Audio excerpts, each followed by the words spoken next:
You are looking at Julian's pronunciation guide, where we look at how to pronounce better some of the most mispronounced words in the world, like this other curious word. But how do you say what you're looking for today?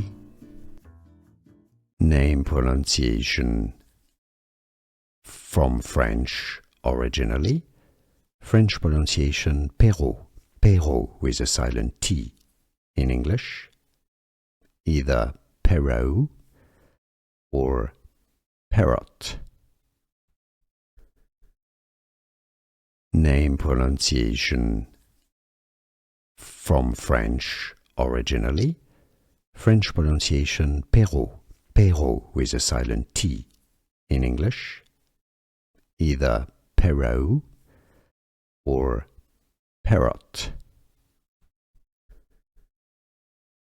Name pronunciation. From French originally.